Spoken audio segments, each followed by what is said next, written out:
আসসালামু আলাইকুম রহমতুল্লাহ। কেমন আছেন সকলেই? আশা করি সকলেই ভালো আছেন। দেশ ও প্রবাসে থাকা বাংলাদেশের আলোচিত 5 ব্যাংক তথা সম্মিলিত ইসলামী ব্যাংকের সকল গ্রাহকদের জন্য একটি মহামূল্যবান গুরুত্বপূর্ণ আপডেট নিউজ নিয়ে আপনাদের মাঝে উপস্থিত হলাম।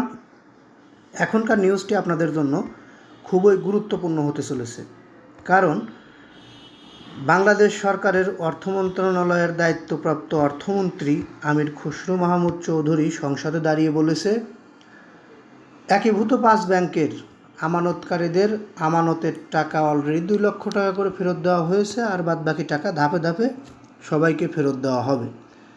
এর মধ্যে যারা জটিল রোগে আক্রান্ত, অর্থাৎ কিছু রোগের নির্দেশনা দিয়ে জানিয়েছে, তারা সর্বোচ্চ 2 লক্ষ টাকা পর্যন্ত তাদের আমানত থেকে তুলতে পারবে ব্যাংক থেকে।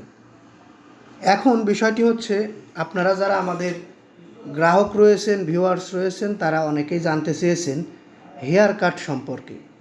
আসলে হেয়ার কাট সম্পর্কে আর তেমন কোনো নিউজ আমরা পাইনি, বা এ বিষয়ে কেউ কথা বলতেও চাচ্ছে না বা কথাও বলছে না। সেই হিসেবে আমরা বলতে পারি, আমানতকারীদের আমানতের টাকা কবে ফেরত দেবে আমির খসরু মাহমুদ তথা আমাদের মাননীয় অর্থমন্ত্রী জানিয়েছেন, ধাপে ধাপে আমানতকারীদের আমানতের টাকা ফেরত দিয়ে দেওয়া হবে। এ নিয়ে কোনো টেনশন নেই। কিন্তু হেয়ার কাট সম্পর্কে আসলে তেমন কোনো নিউজ আমাদের কাছে না থাকায় আমি আপনাদেরকে জানাতে পারছি না। তবে হ্যাঁ, এটুকু আশ্বস্ত করতেই পারি, হেয়ার কাট সহ এই 5 ব্যাংক নিয়ে যখন যে নিউজই আসুক না কেন, সেই নিউজগুলোই আমরা আমাদের এই চ্যানেলের মাধ্যমে সবার আগে আপনাদের মাঝে পৌঁছে দেব ইনশাআল্লাহ। একীভূত হওয়া 5 ব্যাংকের গ্রাহকরা, আমানতকারীরা অনেকেই অনেক রকম টেনশন করছেন, তাদের টাকা পাবেন কি না, টাকা কি মার যাবে কি না। এই টেনশন থেকে মুক্তি দেওয়ার জন্য এখনকার নিউজটি আমরা আপনাদের মাঝে নিয়ে এসেছি।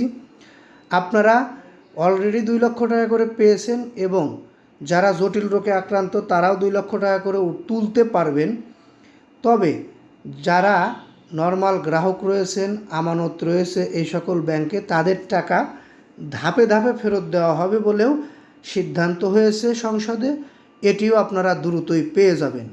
আরও একটি আইন বাতিল করা হয়েছে, সেটি হচ্ছে, পূর্বের যে ব্যাংকের মালিকরা একটি আইনের মাধ্যমে তারা ফিরে আসার চান্স পেয়েছিল বা তাদেরকে সুযোগ দেওয়া হয়েছিল, আলোচনা সমালোচনা আন্দোলনের মাধ্যমে সেই আইনটি পরিবর্তন করা হয়েছে। অর্থাৎ পুরনো আর কোনো মালিকানা ফেরত পাওয়া সম্ভব নয়, অর্থাৎ পুরনো মালিকরা আর ব্যাংকে ফিরতে পারবে না। আমাদের নিউজটি যদি আপনাদেরকে একটু ভালো লেগে থাকে, তাহলে অবশ্যই আমাদের নিউজে লাইক, কমেন্ট, শেয়ার করবেন। বিশেষ করে পরবর্তীতে আমাদের থেকে এরকম ধরনের নিউজ পেতে অবশ্যই চ্যানেলটি সাবস্ক্রাইব করে বেল বাটন অন করে রাখবেন। এই আশা ও প্রত্যাশা রেখে এখান থেকে বিদায় নিচ্ছি। আসসালামু আলাইকুম।